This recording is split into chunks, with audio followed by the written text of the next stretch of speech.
guys, so today we are going to review a little bit of graphing our absolute value functions. So that's what we're going to first start off with, and then we're going to talk about some parent functions and what they look like.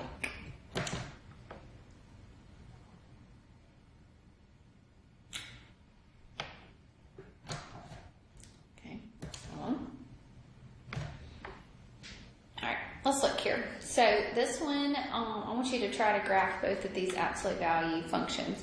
So one says absolute value of x plus 2, and then on the outside is a plus a 1, and then the other one is f of x equals absolute value of 2x.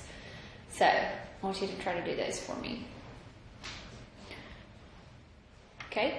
So when you graph these absolute values, the first thing you need to do is to set what's inside here equal to 0. So I'm going to say x plus 2 is equal to 0. So x is going to be equal to a negative 2. So negative 2 is going to be my middle value, and I'm going to go negative 3, negative 4, negative 1, 0. Okay, so if I plug a negative 4 in there, negative 4 plus a 2 is a negative 2, but the absolute value of that is a positive 2, so 2 plus 1 gives you a 3. Plug in negative 3 plus a 2, absolute value of that, so 1 plus a 1 is a 2. Negative 2 in there, negative 2, that's all positive, or that's a 0 plus a 1, which is a 1. Negative 1 plus a 2 is a 1. 1 plus a 1 is a 2. And then 0 in there will be a 3. So the graph of this is going to look,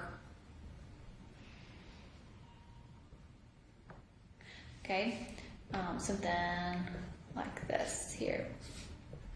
Okay, so at negative 4, 1, 2, 3, 4, we're going to be up at 3. At negative 3, we're going to be up at 2. At negative 2, we're going to be up at 1. At negative 1, we're going to be up at 2. And then at 0, we're going to be up at 3. So this had a shift in the graph.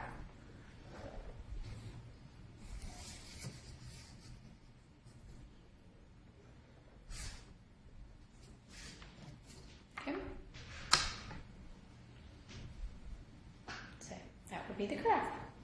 All right, let's look at this one. This one says absolute value of 2x. So I'm going to set what's inside there equal to 0.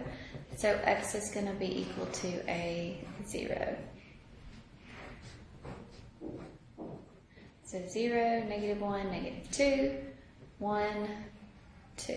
I'm going to at least do that many. So if I plug in negative 2 times 2 is a negative 4. Absolute value of negative 4 is a positive 4. 2 times negative 1 is a negative 2. Absolute value of negative 2 is a positive 2. 0, 1, 4. So negative 2, positive 2, 1, 2, 3, 4. So at negative 2, we're going to be at 4. At negative 1, we're going to be at 2. 0, we're at 0, 1, we are at 2, and 2, we are at 4.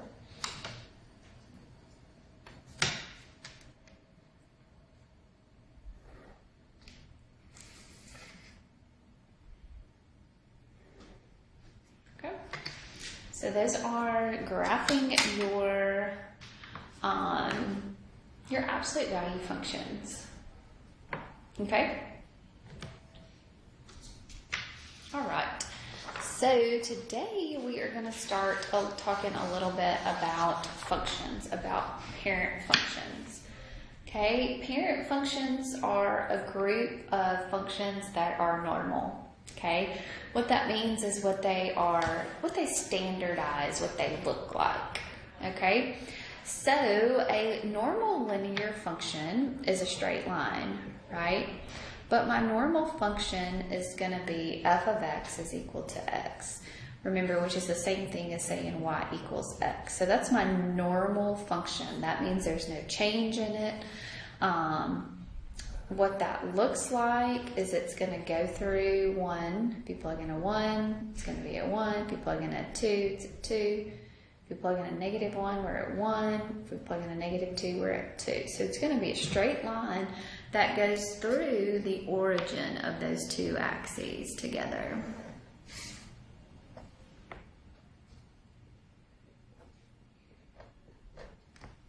Okay, so it's going through the origin. Okay, so that's a continuous function. So a linear function is continuous. Okay, because it's straight, right? It has an x-intercept at 0, 0, and also the y-intercept is also at 0, 0. Okay. The domain of this is all real values, because you can plug in anything you want to for your x, and the range here is the same thing. It's going to be all real values. Okay. All right, the absolute value function, we've already talked about that, but the standard parent function is going to look like this. It's just going to be the absolute value of x. Okay, so if you were to graph this, if you plug in 1 there, or plug in 0, you're at 0. If you plug in 1, you're at 1. If you plug in a -1, you are at a +1. If you plug in 2, you're at a 2. -2, same thing. If you plug in a 3, so this one is going to be a V-shaped graph. Okay, it's going to be a V-shaped graph. The vertex here is going to be at 0, 0. Okay, so the vertex here is going to be at the origin of 0, 0. Okay, it's continuous as well. All right, so let's talk about the x-intercept is also at where? At 0, 0. The y-intercept is at 0, 0. The domain here, domain, you can plug in anything you want to, so it's all real values. My range is what's going to change a little bit. So your range is everything on the y-axis here, but you stop at 0.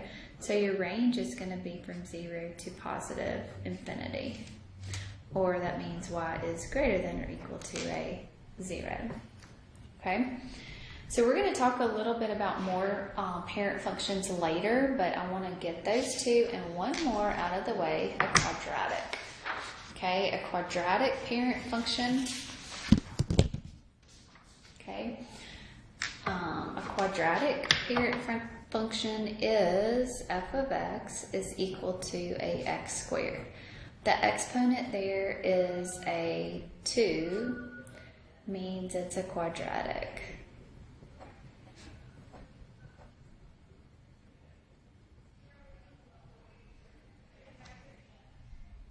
Okay, so here if you were to graph this, then that still means if you plug in a 0, you're at 0.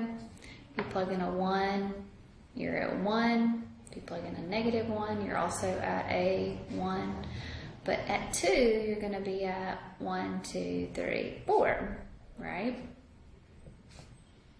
And then at 3, we will be at 1, 2, 3, 4, 5, 6, 7, 8, 9. We'll be at 9. So this one, this graph is going to be a U-shaped graph. So a quadratic is going to be a U-shaped graph. Okay, x squared means you will have a U or an upside down shape.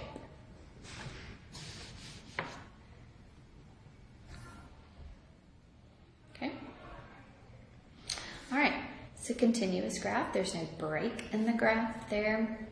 The x-intercept still is at 0, 0. The y-intercept is also at 0, 0. Okay. The domain here is all real values. You can plug whatever you want to in for your x. And then your range does have a stopping point as well. 0 is my stopping point. So it's going to be 0 to infinity. Or y has to be greater than or equal to 0. Okay? Alright, so we will talk more about different types of parent functions, but I just wanted to talk about those three because we have talked about linear functions, we've talked about now absolute values, and we're about to get into quadratics next. So I just wanted to kind of go through that a little bit. Okay? So, transformations and translations of your functions. So transformations are how a function is going to shift, or how a graph will shift with respect to the parent function.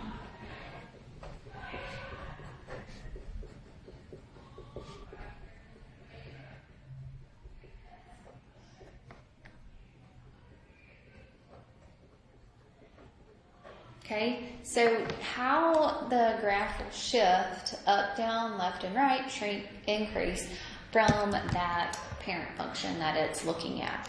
Okay, so here are our transformations. Okay, so a translation is when we are going to be moving left and right or up and down. So if you have a function and you have a number on the outside, and you are adding that number, okay? So you have your parent function, and you are adding a number on the outside, okay? You will shift up k units. So the whole graph will move up that many units. So really the vertex is going to be moving up however many units that is. If you have the function and you have something subtracted from the outside of it, it will shift down.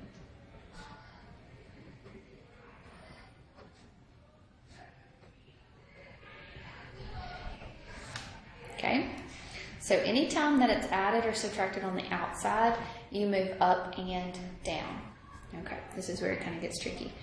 If you have something that is on the inside of your function, so inside your parent function, you are going to be shifting left and right.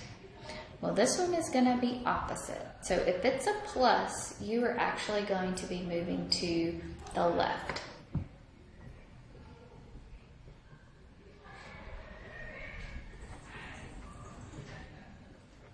Okay, and if it is a subtraction inside there, you are going to shift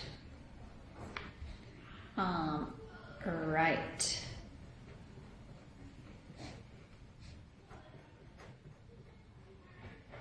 Okay, so let's go back to something real quick. Okay, so let's go back to this absolute value function. Okay, here is our normal absolute value function here. Okay, it goes through the origin. Okay, it's going to go through the origin, right, at 0, 0. The vertex is at 0, 0. Okay, so now let's look at this one that we graphed just a second ago. So this is absolute value of x plus 2, and then on the outside we've got plus a 1. So what this means is that this plus 2 on the inside of my function means that I am going to be moving left 2 units. Okay? And this means I am going to be moving up 1 unit. Okay, and do you see that? From the parent function, remember, was where? At 0, 0 right there. Yeah? Okay, you're at 0, 0 for your parent function. Let me try to move that up. And what did you do? You shifted to the left, 1, 2, and you shifted your vertex up 1 unit. Okay? See how that moves?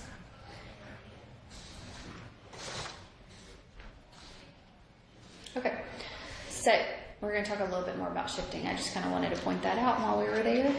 Okay. Dilations are where you have something on the outside of your function, like multiplied. So when A is the absolute value of A is greater than 1, it's a vertical stretch.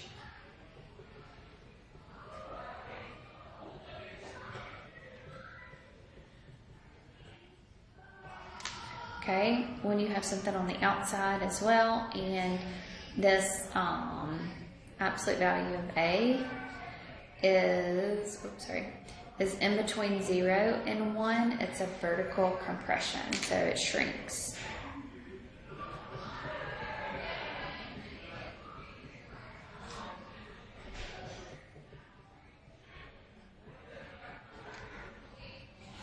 Okay.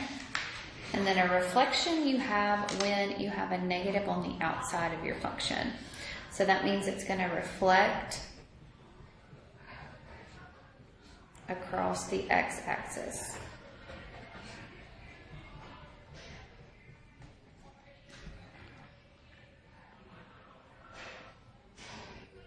Okay? Good deal? All right, so now we're going to use that information. And we're going to do these two problems here. So if I wanted, what is the parent function of the absolute value equation? So the parent function there is going to be what? Just a normal absolute value of x. Okay? So that is my parent function of my absolute value. Okay, so let's describe these here, these shifts. That's all I want to know is describe the following shifts here. So x minus 5, absolute value of x minus 5. So inside here there's a negative, so it's inside the function, right? I have a minus 5, so that means I'm going to move to the right 5. Okay, this plus 5 on the outside of this function means that I am going to move up 5. Okay. This one here, we've got a negative on the outside of the function, means that I'm going to reflect across x.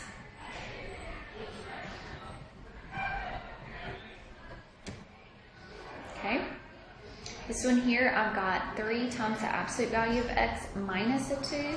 So this means that I am going to move down because it's on the outside of that absolute value. So I'm going to move down 2. Okay, and this 3 on the outside, that's greater. So 3 is greater than 1. So that means I am going to stretch by a factor of 3.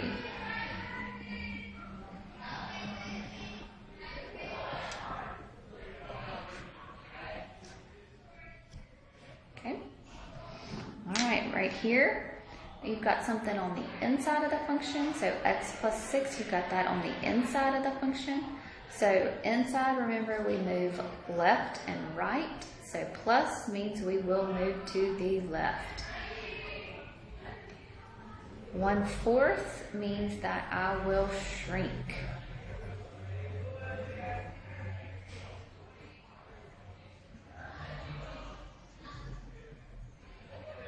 Or compress. Okay. All right, here we got everything going on. Okay. The -2 on the outside means that I will shift down 2. This +5 means I will move to the left 5. And this negative means that I will reflect across the x-axis.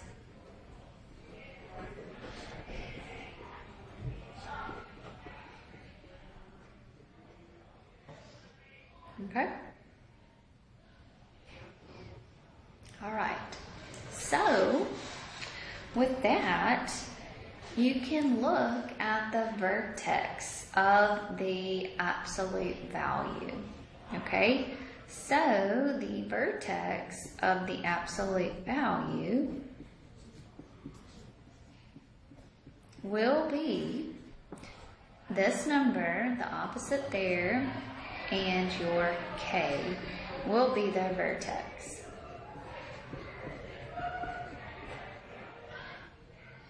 Okay, so let's go back over here to this one that we did a minute ago. Okay, so this one that we did a minute ago, we had the absolute value of x plus 2 and then plus 1 on the outside. So the vertex is going to be at -2, 1, right? And that's just like we were setting the inside of that equal to 0. So the vertex is going to be at -2, right? Because we're moving to the left 2 and up 1. Okay? All right. So let's try to graph some now, just by knowing that information. Okay? So here I've got x minus 2 and a -4. So my vertex, right, is going to be at a +2, down 4. That is my vertex. It's going to open up, right? So that's my vertex. Is going to be at 2, -4. Then we need to at least plug in, those two. So if I plug in 1 times -2 is a -1, -1, absolute value, so that'll be a -3. Okay, if you plug in a 3 minus 2 is a 1, absolute value of 1 minus a 4, so 1 minus a 4 is going to be a -3. So at 1, we will be at -3, and at 3, we're going to be at -3. So, this vertex has changed this function. Oops, I didn't really draw that good. So, it's changed how it shifted, okay?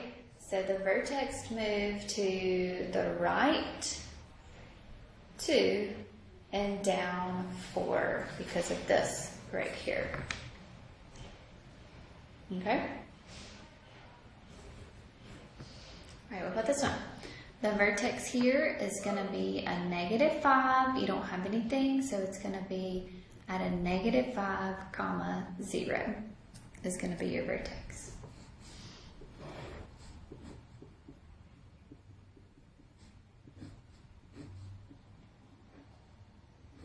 So what?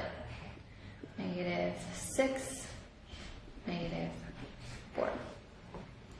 All right, so if you plug in -4 here, -4 plus 5 is a 1.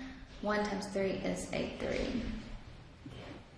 -6 plus 1 is, so that'll be a +3. So this one's going to compress, okay? So -5, so 1, 2, 3, 4, 5, 6, 1, 2, 3.